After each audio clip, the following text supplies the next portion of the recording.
జయ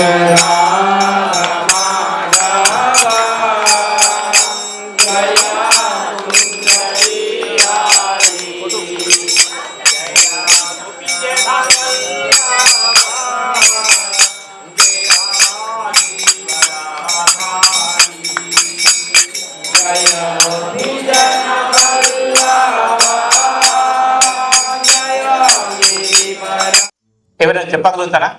కృష్ణుడికి ఎన్ని సంవత్సరముల ప్రాయం లోపల అభిషేకం చేశాడు ఇంద్రుడు? ఎప్పుడైతే కృష్ణుడు జన్మించక ముందు నందమహారాజు, యశోదమహారాణి వీళ్ళందరూ ఏం చేస్తారంటే ఇంద్రుడికి ఆ యొక్క యజ్ఞము, అనేకమైన పిండి వంటలు, రకరకాలన్నీ కూడా ఇంద్రుడికి అర్పిస్తుంది. ఎప్పుడైతే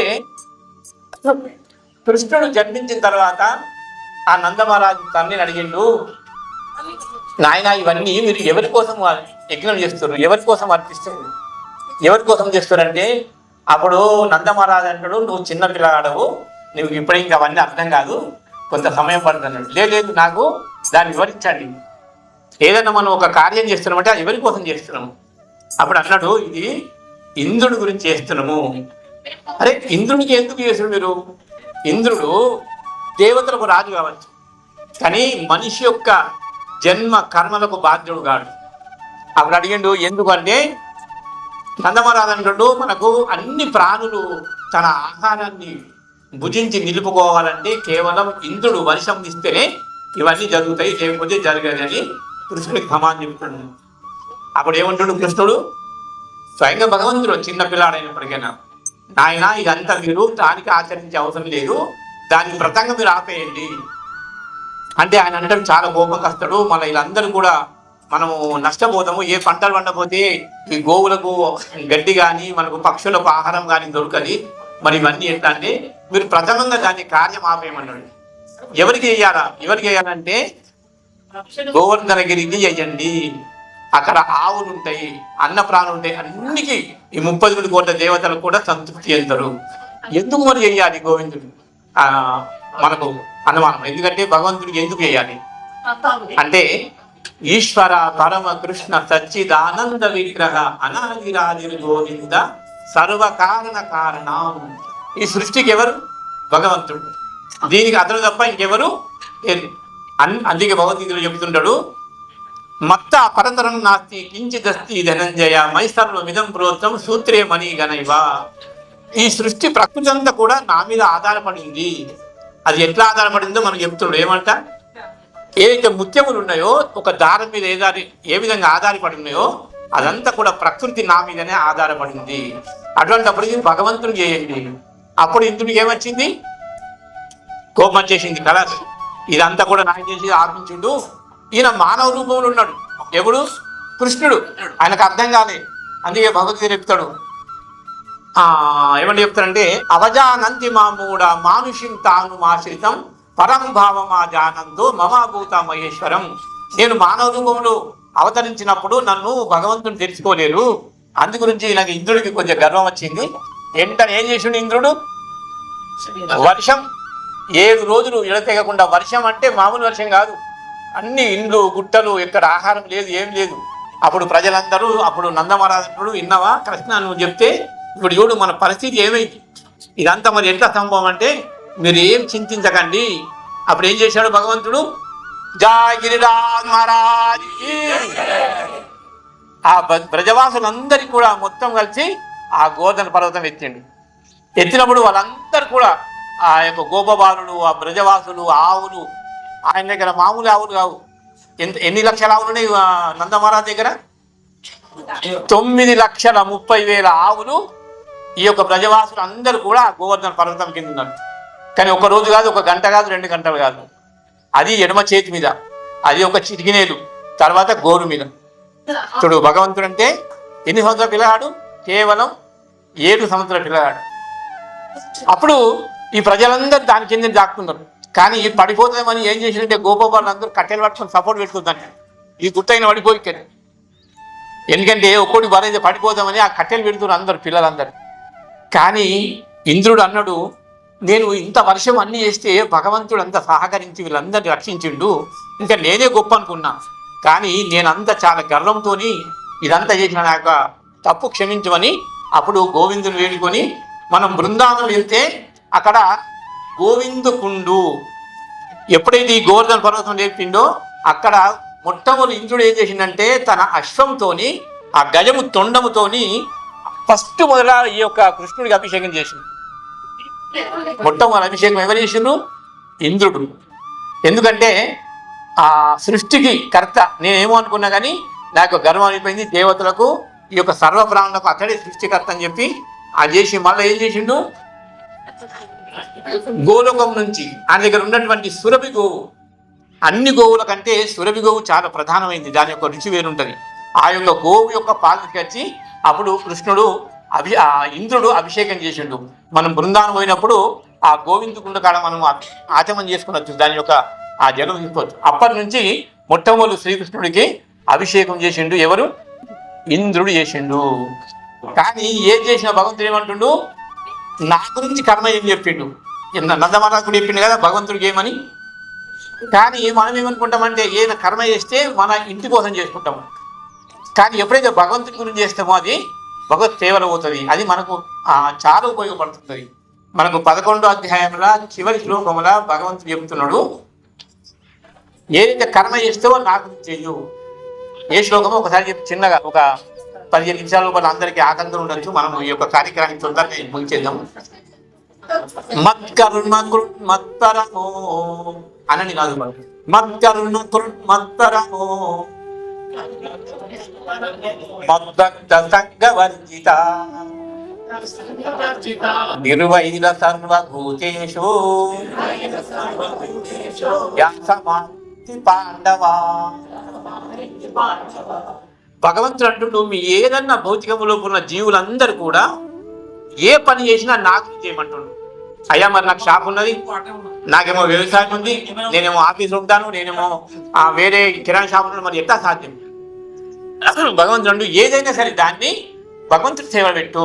ఇప్పుడు వ్యవసాయం చేస్తున్నాం, ఇదంతా భగవంతునికి నివేదన చేసి పంట పండించి మనం మొదలు ఆహారం అర్పిస్తాం. అప్పుడు మనకేమవుతుంది? మన కర్మ అంటుంది.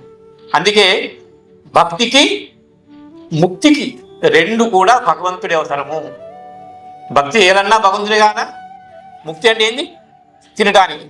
మనకు 3వ అధ్యాయంలో బహుశా 14వ శ్లోకంలో భగవంతుడు చెప్తుంటాడు, అన్నాద్భవంతి భూతాని పర్జన్యోదన్న సంభవ యజ్ఞాద్భవతి పర్జన్యో యజ్ఞ కరుమా సముద్భవ. మనకు అన్నం వర్షం పడడం లేకుంటే ఏ పంట రావు. ఒకవేళ మనము ధాన్యాలు వండాలంటే ఏం కావాలి? వర్షం కావాలి. వర్షం కావాలంటే ఏం చేయాలి? మళ్ళా యజ్ఞం చేయాలా. యజ్ఞం అంటే దేంతో చేయాలా? విహిత కర్మ చేయాలి. ఆ విహిత కర్మ చేయాలంటే ఇప్పుడు ఇది కలియుగం లోపల సాధ్యమయ్యే పని కాదు. ఆ యజ్ఞాలన్నీ ఇప్పుడు కలియుగంలో మొత్తం నిషేధించబడ్డాయని మనకు యుగ ధర్మం చెప్తుంది. అందుకే 10వ అధ్యాయంలో 26వ శ్లోకం చెప్తుండు, మహర్షి నా మృగురకం గిరమాత్మేకమక్షరం యజ్ఞానాం జప యజ్ఞోస్మి స్థావరాణం హిమాలయం. అన్ని యజ్ఞాల లోపల నేను జపయజ్ఞమును. మరి ఏ విధంగా చేయాలా ఆ జపయజ్ఞమును? నామ సంకీర్తన, భక్తులందరూ కలిసి ఒక దాట కూర్చుండి భగవంతుని కీర్తించడము, భగవంతుని కథ శ్రవణం చేయడము, భగవంతుని యొక్క ప్రసాదం నివేదన చేయడం, ఇవన్నీతో మనకు భగవంతుని కార్యం అవుతుంది. లేకుంటే ఈ భగవంతుని కార్యం మనకు అసంభవం. అందు గురించి యుగధర్మం ఏం చెప్తుందంటే ఎన్నో వ్రతాలు చేస్తాము, ఎన్నో నోములు చేస్తాము, ఎన్నో ఇవన్నీ కూడా మనకు కలియుగం లోపల అవి మనము కల్పించుకునే కానీ శాస్త్ర ప్రకారంగా కావని మనకు శాస్త్రం చెప్తుంది. మరి ఇప్పుడు ఏం చేయాలి? మన పరిస్థితి ఈ భవసాగరం దాటాలి. ఇక్కడ మనం శాశ్వతంగా ఉండలేము. మనం చేసిన కర్మలన్నీ భగవంతుని దగ్గరికి పోతలేవు. మనం చేసిన కర్మలు మన దగ్గర ఉంటున్నాయి.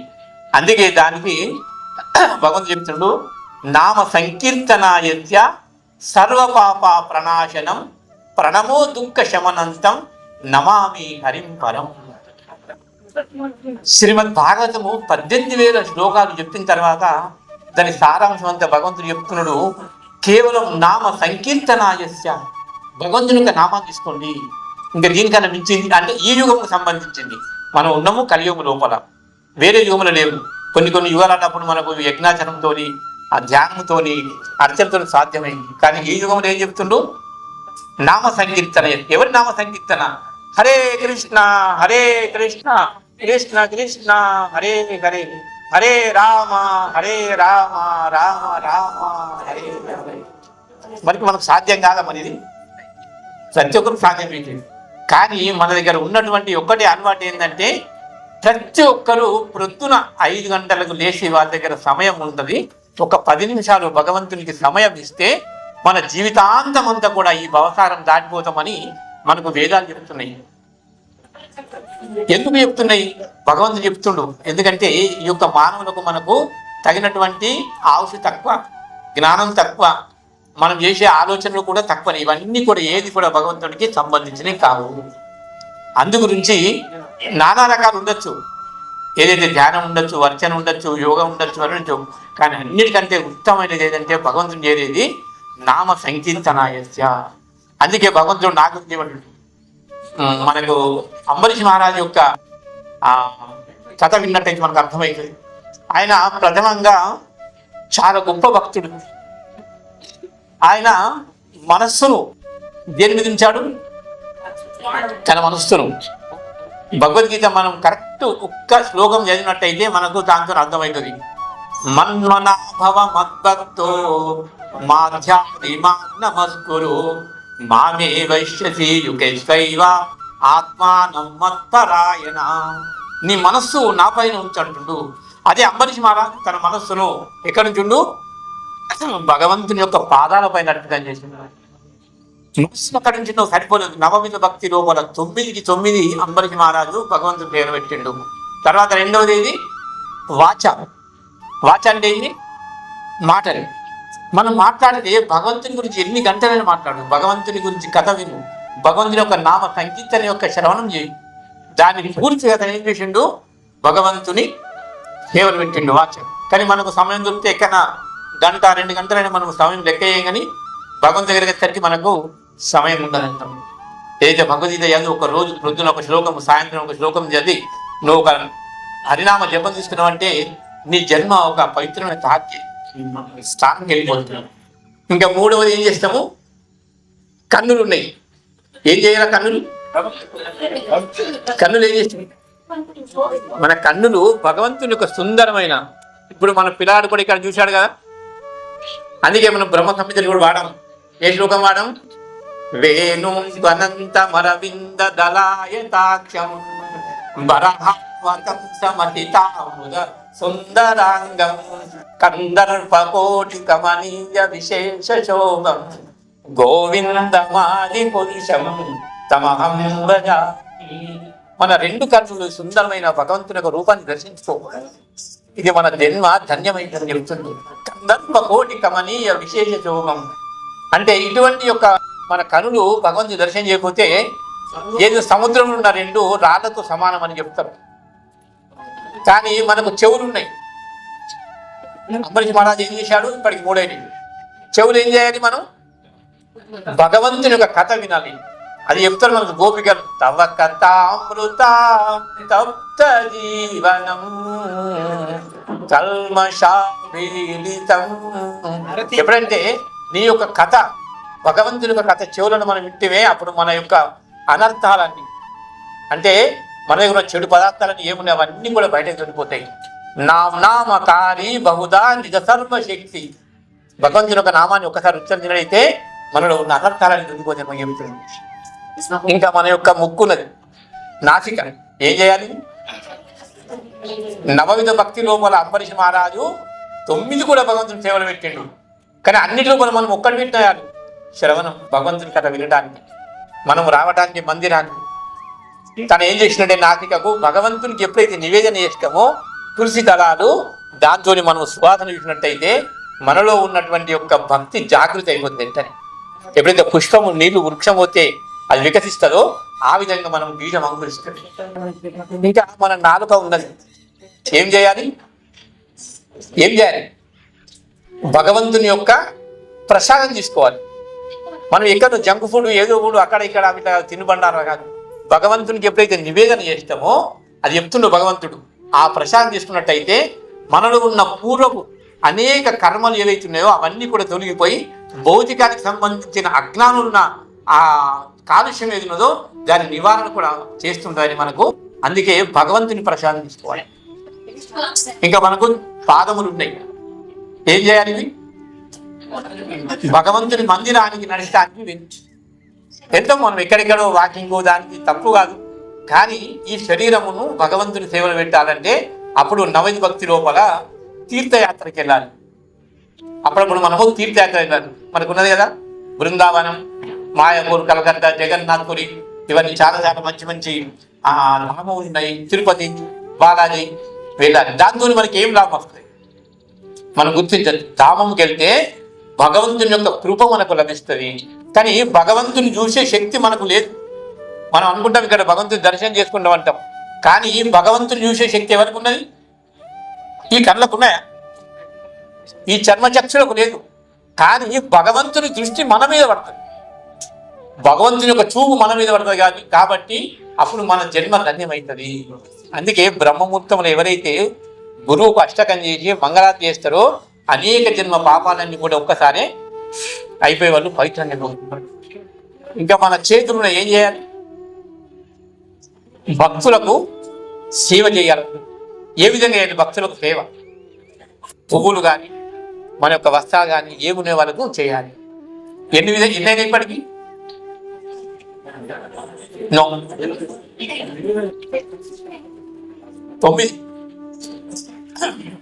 ఏదైతే మొట్టమొదటి ఏం చెప్పాము? మనస్సును భగవంతుని పాదములపై అర్పించాలి. అదే శ్లోకం చెప్తున్నాడు భగవంతుడు 2 సార్లు ఇప్పుడు భగవద్గీతల మన్మనాభవ మద్దత్తు మాధ్యాది నమస్కులు ప్రతిజాని ప్రియోసిమే. ఇంకోటి ఏముంది? ప్రతిజాని ప్రియోసిమే సత్యం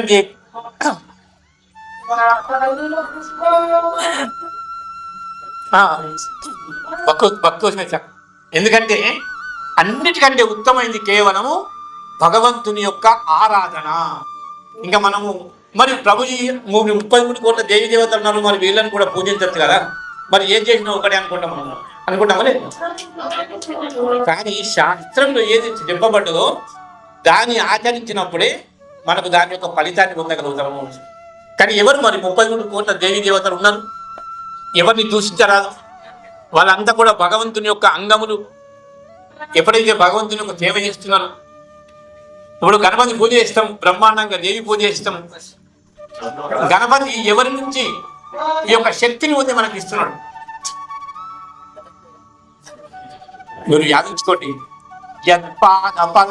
యుగం వినిదాయ కుంభే, ఎవరి యొక్క పాదపద్మములు తన కుంభములు అంటే ఈ 2 కనుబొమ్మలు అన్నాడు, తన యొక్క పాదములు నింపుకొని యత్పాద పల్లవ యుగం వినిదాయ కుంభే గంధే సమాస గణాది రాజపతిప విఘ్నాన్ నిజంతు మలమస్య జాగ్రత్త యత్య గోవిందమాది పురుషం తమహం స్మయామి. అంటే గణపతిని పూజించడం తప్పు కాదు. గణపతి ఆ యొక్క కృష్ణుడి యొక్క శక్తిని పొంది తర్వాత మనకు విఘ్నాలు రాకుండా అవన్నీ మనకు ప్రసాదిస్తున్నాడు. కానీ ఇతడే అంటే భగవంతుడు ఇతడే కాడు. కానీ ఎప్పుడైతే ఆ యొక్క భగవంతుని శక్తి ఇస్తున్నాడో మనకు కూడా ఆ భగవంతుని ఆరాధిస్తే ఈ యొక్క సమస్త 33 కోట్ల దేవి దేవతల యొక్క ఆరాధన చేసినట్టే, దానిలో ఏమీ తక్కువ రాదు. అందు గురించి మనము ఇది తక్కువ అది ఎక్కువ అని దేన్ని కూడా మనం ఆలోచించద్దు. ఇప్పుడు దుర్గా ఉంది, దుర్గా ఉందా? నవరాత్రులు చేస్తాం. కానీ ఎవరి శక్తి కొంది ఆమె ఈ యొక్క సృష్టి పరిపాలిస్తుంది. దీనికి అధిపతి ఎవరు? దుర్గా. మన కృష్ణముఖి ఏమంటే మనకు అర్థమవుతుంది. ఆమె ఏమని చెప్తుంటే సృష్టి స్థితి ప్రళయ సాధన శక్తి రేఖ ఛాయే వయస్య భువనాన్ని వివర్తి దుర్గా ఇచ్చానురూపమపి యస్య చేష్టేశ గోవిందమాది పురుషం తమహం భజామి. నేను నా యొక్క శక్తి కొద్ది చేస్తలేను, నాకు ఇచ్చే గోవిందుని యొక్క శక్తిని పొంది ఈ యొక్క ప్రకృతికి నేను ఆధీనంలో అంటే నేను దాని యొక్క కర్తను చూస్తున్నాను చెప్తున్నాను. కానీ తప్పు కాదు మనం పూజించడము. మాకు గోవిందుని యొక్క శక్తిని ఏంటని మనం ప్రార్థిస్తాము. అందు గురించి మన మనస వాచ కర్మ 3 కూడా భగవంతుని సేవలు పెట్టండి. ప్రతిరోజు ఏం లేదు, చిన్నగా ఒక భగవద్గీత శ్లోకం లేదండి, ప్రొద్దున సాయంత్రం ఒక జపమాల వేయండి హరే కృష్ణ మంత్రంతో. ఇది సాధ్యమవుతుంది, ఇది అసాధ్యమైన పని కాదు. అందు గురించి మనకు ఆచార్యులు మరి చెప్తున్నాడు. 16వ అధ్యాయంలో మళ్ళా అర్జునుడు చెప్తున్నాడు, పరంభూయా ప్రవక్ష్యామి జ్ఞానానాం జ్ఞానముత్తమం యత్నంత మునయా సర్వే పరం సిద్ధి మతోగత. అర్జున, నీకు మళ్ళీ చెప్తున్నా, పరంభూయా ప్రవక్ష్యామి, జ్ఞానులు ఋషులు దేన్నైతే పొంది ఆచరించి ఈ భవసాగరం దాటిలో అది మరల చెప్తున్నాను. కానీ అర్జునుడు ఎప్పుడు తన యొక్క గురువును స్వీకరించడు. ఇవన్నీ ఎప్పుడైతే తన మోహం దొరక వరకు, మన దగ్గర ఉన్నటువంటి అజ్ఞానం, మన దగ్గర ఉన్నటువంటి యొక్క కోరికలు ఇవన్నీ తొలగనంత వరకు మనం భక్తి మనకు రాదు. యాదించుకోండి, భక్తుల సాంగత్యము. భక్తులు లేకుంటే భగవంతుడు ఎవరో తెలియదు. అయితే భక్తులు లేకుంటే అసలు భగవంతుడి అర్థమే కాదు. ఎప్పుడైతే భక్తుల సాంగత్యం ఉంటే ఆ భక్తుడు ఎవరో, ఆ గురువు ఎవరో, అప్పుడు వాళ్ళు బోధిస్తే వాళ్ళ సాంగత్యంతో మనకు అప్పుడు అర్థమైపోయింది, నేనెవరు, శరీరమునా ఆత్మని, ఏం చేయాలి, ఏం చేద్దాం. మనం భగవంతుడి దగ్గర వచ్చి మనము ఆ దేవాలయానికి మొక్కుతాం, సరే మంచిదే. కానీ ఆ భగవంతుడు ఎవరు, ఆ భగవంతుని దగ్గర ఏముంది, ఏమి ఇస్తాడు, ఎట్లా అర్థమైతే మనకి ఏమి అర్థమవుతుంది. ఎప్పుడైతే పిల్లవాడిని అనుకో, చిన్నప్పటి దానికి ఏం తెలియదు, ఆయన తండ్రి ఎవరు, తల్లి ఎవరు, ఆమె తల్లి బోధిస్తేనే తెలుసు, ఈయన మా తండ్రి, ఈయన మా తల్లి. అందు గురించి మనకు సాధు శాస్త్ర లవామాత్ర సాధు శాస్త్ర సర్వసిద్ధికవు. ఎప్పుడైతే సాధు పురుషులకు, ఎప్పుడైతే భక్తుల సాంగత్యం ఉండవో ఇది మనకు సాధ్యమైంది. లేకుంటే భక్తి సాధ్యం కాదు. చాలా సంతోషము. ఇక్కడ భీమగారు మరియు సిరికొండ అందరూ ఎప్పుడైతే కొద్ది రోజుల క్రితమే ప్రారంభించారు, చాలా మంది హరినామ సంగీతాన్ని జపం చేస్తున్నారు. ఇదంతా చాలా సుదినము. ఎందుకంటే అప్పుడప్పుడు కూడా ఎప్పుడైనా నెలకు 2 నెలలకు మన ఫెస్టివల్ కూడా ఒకదాని ఈ విధంగా చేస్తే చాలా మనకు భక్తి ఉత్పన్నమవుతుంది. మీ అందరికీ మా యొక్క హరికి స్నేహితున్నాము. మీరందరూ కూడా కలిసి ఉండండి. ప్రతి ఒక్కరు కూడా మన ఇంటి పక్కన ఎవరైనా చుట్టాలకు చెప్పండి. ప్రతి ఆదివారం నాడు ఇక్కడ భగవద్గీత సత్సంగంగా ఉంటుంది, మీరు రండి. ఒకసారి పోతే 2 సార్లు చెప్పండి, 2 సార్లు 4 సార్లు చెప్పండి. అప్పుడు మనకి ఏమైందంటే భక్తుల సంఖ్య పెరిగిపోయి మనకు కూడా భక్తి ఆనందంగా ఉంటుంది. అదే మీరేమైనా ప్రశ్న ఉంటే అడగండి. ఇదే మంత్రం జపం చేయాలి ఎందుకని చాలా మంది అడుగుతుంటారు. మరి ఇంకా చాలా ఉన్నాయి కదా, ఓం నమః శివాయ ఉన్నది, దుర్గా ఉన్నది, కలిగి బాబు ఉన్నది, శబరి మాత ఉంది, రాధాధామ ఉంది. మీరు ఏమైనా ప్రశ్న ఉంటే అడగచ్చు. ఇదే మహామంత్రం చేయమని ఎందుకు చేయాలి? ఎంతమందికి తెలుసు ఈ ప్రశ్న? ప్రశ్న అడగటానికి ఎవరు బాధపడదు, ముగ్గురికి లాభం ఉంటారు, అడిగేవారు, చెప్పేవారు, వినేవారు.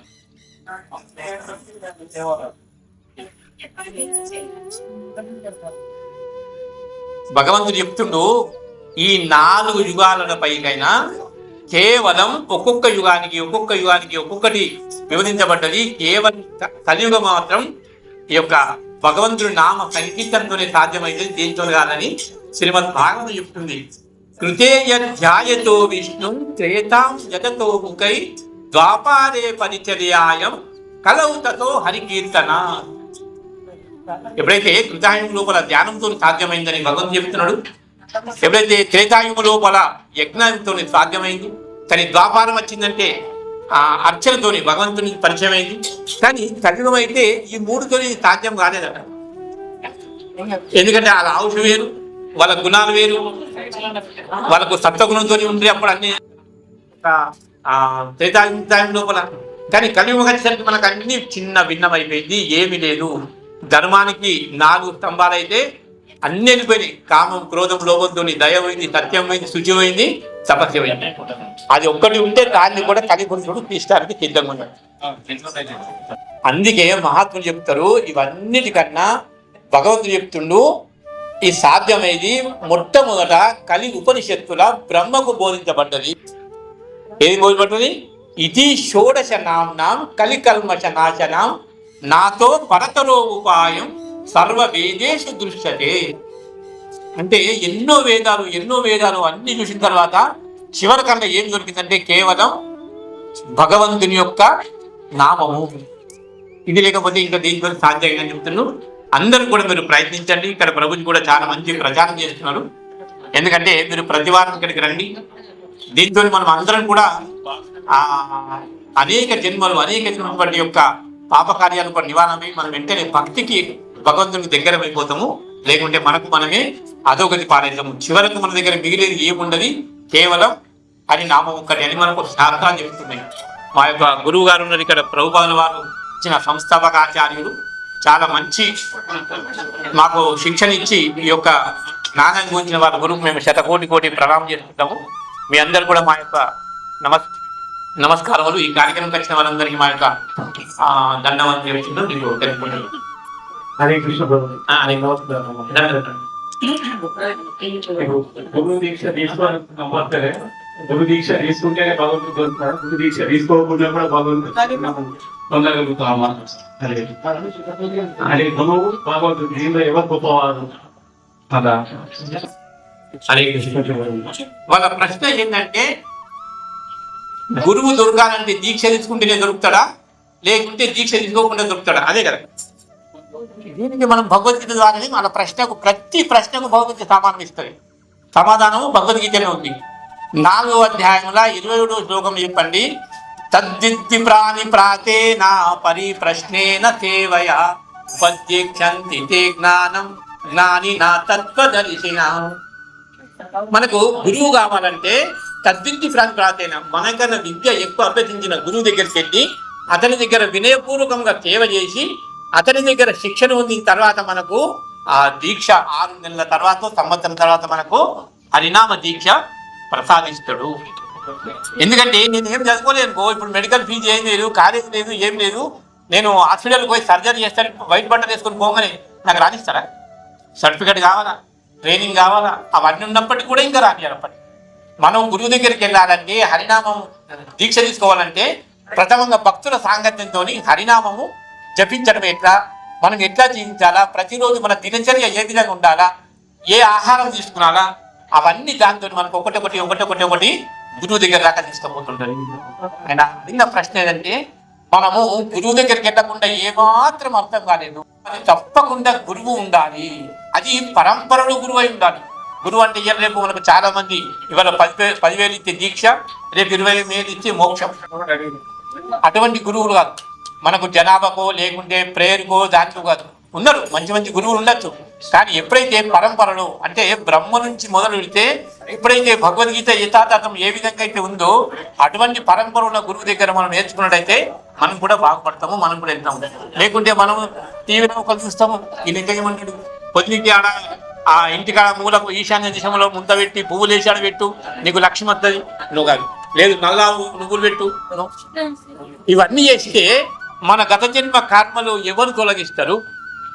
అది శాస్త్రం చెప్తుంది. భగవద్గీత, గీత, భాగవతం ఏదైతుందో మన కర్మను మార్చేది కేవలం భగవద్గీత, భాగవతము, ఇంకెవరు మార్చలేరు. అది స్వయంగా ఎవరు చెప్తున్నారు? బ్రహ్మ చెప్తున్నాడు. ఇప్పుడు మన శ్లోకం వాడాం, యస్మింద్ర గోపమతవేంద్ర మహోస్వ కర్మ బంధానురూప ఫలభాజన మాతనోతి కర్మాని నిర్దహతి కింతుద భక్తి వాక్యం గోవిందమాది పురుషం తమహం భజామి. ఆరింద్ర పురుగు నుంచి వాడితే ఇంద్ర పదవి రాని వరకు వారి కర్మను అనుభవించాల్సింది తప్పకుండా శాస్త్రం గట్టిగా చెబుతుంది. మరి దీని నుంచి ఎట్లా బయటపడాలి? ప్రభు నేను భక్తి చేస్తున్నా, బాధలు వస్తున్నాయి, ఇంటికాడ పిల్లలు లేరు, వాళ్ళ కోడలకు సంతానం లేదు, బిడ్డకు పెళ్లి లేదు, ఇవన్నీ సమస్యలు ఉంటాయి. కానీ ఇవన్నీ సమస్యలు ఒకటి ఏది ఉన్నా భగవంతుని సేవలు వినించండి, భగవద్గీత భాగవతం వినండి, అవన్నీ పరిష్కారం అయినది. భగవంతుడు చెప్తున్నాడు, ఏది ఉన్నావు నామకరణ పెట్టేసి. ఎందుకంటే వాళ్ళ జాత కర్మలు మనము రాయలేము. తల్లిదండ్రులు జన్మనిస్తారు, ఎవరైనా కర్మ రాస్తారు ఎవరన్నా?